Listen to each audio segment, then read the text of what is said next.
Hello, is Misha Dónall agus aniu b'Amach Amach Leat Seachain an chat.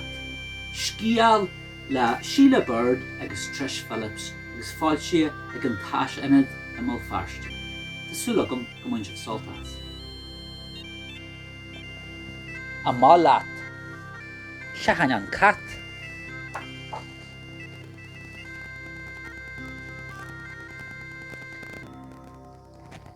Bhí cat mór ag Paul, crúb a bhí é. Thar Paul bia a mát ó chrúb, níor bhaile crúb an bia. Tá crúb tein sa Paul leis an tréad lia. Níl sé sésta an bia a ihe.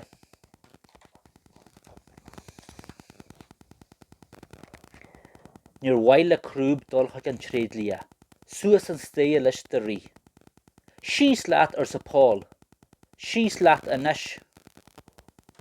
Isteach bhín leaba le crúb.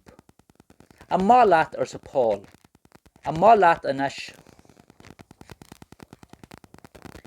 Rí crúb isteach sa cheistin agus faoin table. Rí Paul isteach sa cheistin agus faoin table. Tá tú agam inis sa Paul. Ach, rí crúb leis.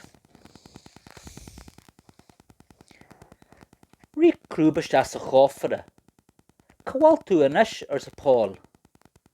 Bhí crúb sa chófara. Ní raibh sé sésta teacht amach. Amach leat inis sa Paul. Bhí crúb isteach san alcadan. Cá bhfuil tú sa Paul? An bhfuil tú san alcadan? Isteach san alcadan le Paul. Amach le crúb. Bhí Paul suas an stéire.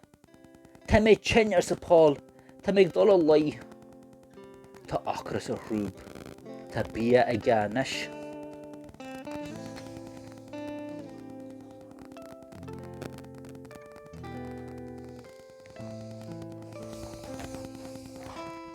Sinna go bhé, Amach Leat Seachain an chat.